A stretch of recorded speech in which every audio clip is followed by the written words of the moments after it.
Video for our one subscriber, I guess, that asked about a more detailed video on my s13 rear suspension swap into the s12. Well, here's my s12 in all its glory with the NX 1600 dash. And you know, if you have an s12, you can probably tell that the back end of this car is completely different than what yours looks like. And basically what I did is I cut out all that section and as delicately as possible, and I rebuilt it with my own tower mounts I made, and I think it looks alright.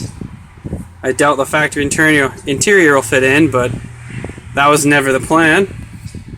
Now I mounted the fuel tank up higher, and I made a fuel cell, which right there, that is my pressure drain, which I'll show you on the bottom. It goes around, and right here I have a little door which actually doesn't let much road noise out.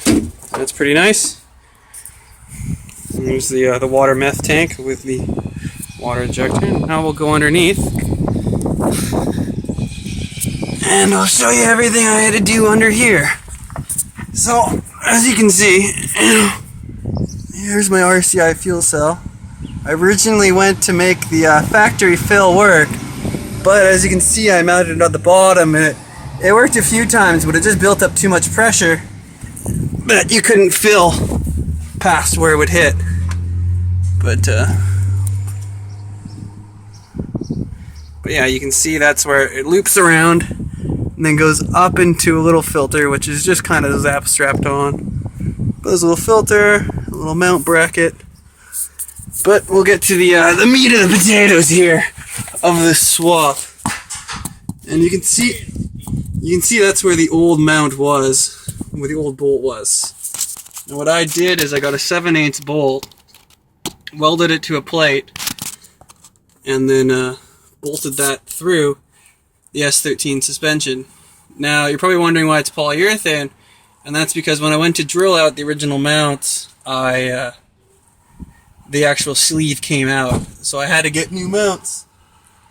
And the only ones I could find that were a nice polyurethane were the s12 subframe bushings, which are around like $70. So I bought those, and I had to machine them down a little bit. And I used the factory caps, and I drilled those out for the 7/8 bolt. And I also had to drill out the mounts for the said Z32 mounts, or subframe mounts. But you can see where I've had to notch it to fit that upper control arm mount. I'll show you on that side too. And I welded in a little reinforcement plate.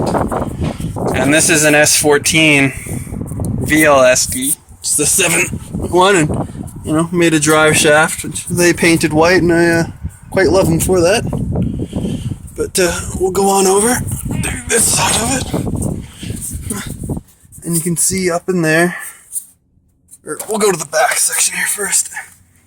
And you can see where I had to cut out the section where the usual mount would go on your R200 or R180 in your 200SX.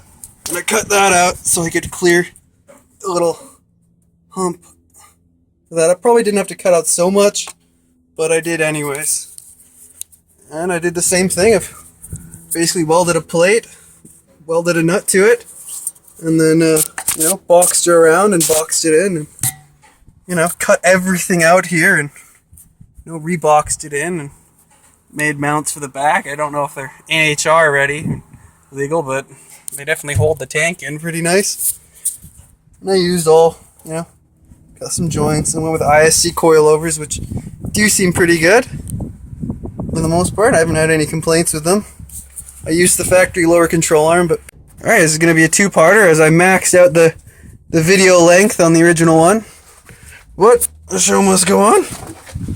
And then over here I welded in a piece of 1.5-inch channel to connect them to, and yeah, for anyone that doesn't really want to do much fabricating and wants to bolt this in with Nissan parts, I'd say just stop at the idea.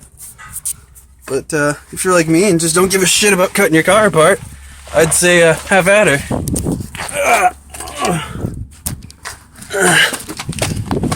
We'll go in here and I'll show you. It's a bit of a tight fit, but you know, I can shove my hand all the way around, and you know, I quite like it.